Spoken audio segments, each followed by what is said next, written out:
All right, let's get right into it. Think about this for a second. We're all taught to treat money like it's just a math problem, right? We make these complicated spreadsheets, we obsess over interest rates, we stare at charts until our eyes glaze over. But here's the thing. If it were really just about math, wouldn't we all be millionaires by now? Yeah, exactly. The truth is, our relationship with money is way, way more emotional than that. This is something Morgan Housel talks about, and he calls it the rich man in the car paradox. And it's brilliant. It goes like this. When you see someone driving a super fancy car, you don't really think, wow, that guy is so cool. Nope. Instead, you think, wow, if I had that car, people would think I'm cool. See the difference? It's a total trap. We think buying flashy stuff will get us admiration, but really people are just admiring the stuff itself, not us. So it makes you wonder, right? What if financial success has less to do with those spreadsheets and more to do with, well, your mindset? What if the real key to building wealth isn't about memorizing complex formulas, but about actually understanding ourselves, our own weird biases, our fears, our real motivations? Yeah, we're basically trained to think finance is this hard science, like physics, with all these precise, predictable rules. But when it's actually time to make a decision, we're not calculators. We're people. We're messy. We're driven by our past experiences, our psychology, and yeah, let's be honest, a whole lot of ego. And that's exactly what we're going to get into today. We are diving deep into Morgan Housel's incredible book, The Psychology of Money, because it's all about mastering that soft skill.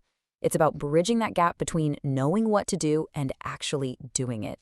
So here's the single most important idea in the whole book, right here. How you behave with money is way more important than what you know about it. Think about it.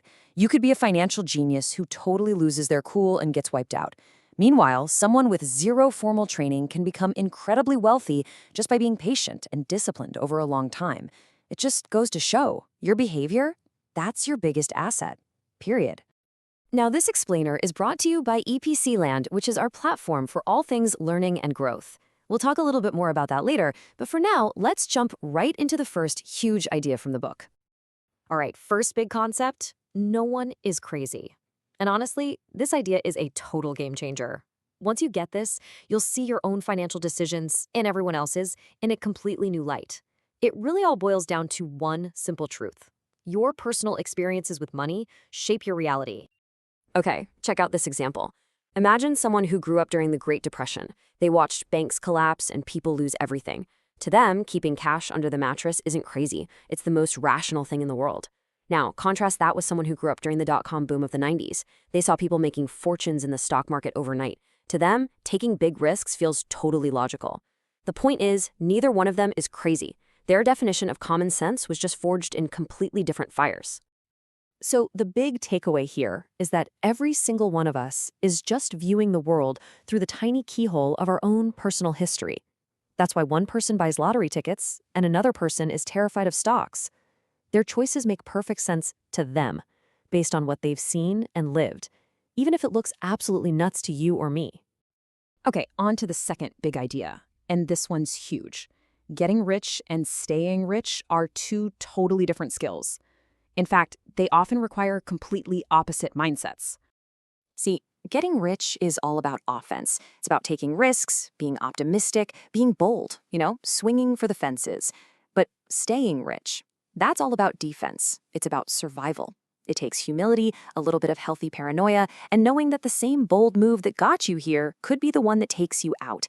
The real goal is just to stay in the game long enough for the magic of compounding to do its work. There's this incredible story from the great market crash of 1929 that illustrates this perfectly. You've got two guys. On one hand, you have Jesse Livermore, a legendary trader who made an absolute fortune by betting against the market. He got rich. On the other hand, you have Abraham Szymanski, a super wealthy real estate mogul who got completely wiped out by that same crash and tragically just vanished. But here's the twist. Livermore, feeling like he was on top of the world, just kept making bigger and crazier bets until, poof, he lost everything. He was a master at getting rich, but he had no idea how to stay rich. And that's where this idea of a margin of safety comes in. It's basically just building a buffer for when things go wrong, because they will go wrong. It's what keeps you in the game long enough for things to eventually go right. And look, as you're taking in these ideas, just remember that learning them is one thing, but actually applying them is the whole game. If you really want to dive deeper into practical skills, like how to build your own margin of safety, you should definitely check out the courses and videos over on epcland.com. All right, let's get to the next big idea. Okay, this next concept is something I think every single one of us deals with. It's that constant social pressure to want more and more and more. Housel calls it the trap of enough. And it's so dangerous because the goalposts for what we think we need to be happy are always, always moving. I mean, just look at how our expectations have absolutely exploded. The average new house today is more than twice as big as it was just a few decades ago, and somehow we still need to rent storage units for all our stuff. It's crazy. This isn't just about progress. It's about social comparison constantly resetting what we think is normal. And this quote just hits the nail on the head. The ability to save is really the gap between your ego and your income. Wow. So the real secret to saving more isn't just about making more money, it's about wanting less. When you can dial back that little voice, that ego that's screaming for the bigger house or the fancier car, you open up this space between what you earn and what you spend. That gap, that's where wealth is actually built. All right, this brings us to the final and, in my opinion, the most powerful idea in the entire book. It's a really simple question. What is money actually for? After all the saving, all the investing, all the stressing, what is the real end game here? The book puts it this way. Wealth is the money you don't spend. Now, I know that sounds completely backwards, right? We're conditioned to think that wealth is the stuff we can see, the nice cars, the huge houses. But Housel argues that's not wealth at all. That's just spending.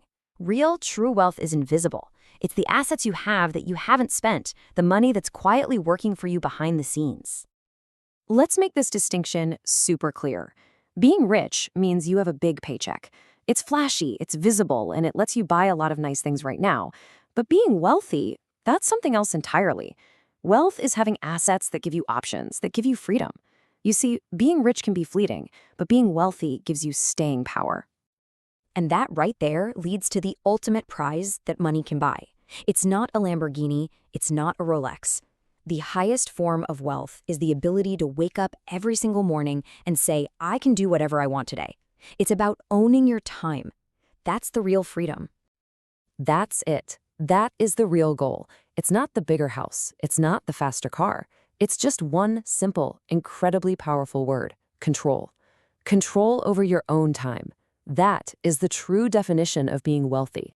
Okay, so let's do a quick fire recap of the biggest takeaways. Number 1, no one is crazy. Your personal experience writes your financial rules. Number 2, focus on staying wealthy, not just getting rich. Survival is the name of the game. 3, define what enough means to you so you can escape that endless social comparison trap. And finally, number 4, remember the real prize you're working for is control over your own time. At the end of the day, managing your money has so little to do with what's on a spreadsheet and everything to do with what's going on inside your head. It's all about behavior. So I want to leave you with a question to think about. What's one money belief you hold that you now realize comes directly from your own unique life experiences? Drop your answer in the comments below. I'd love to read them. And hey, if you got some value out of this, do me a huge favor. Hit that like button, share this with a friend who might need it, and of course, subscribe so you don't miss what's coming next. Thanks for tuning in.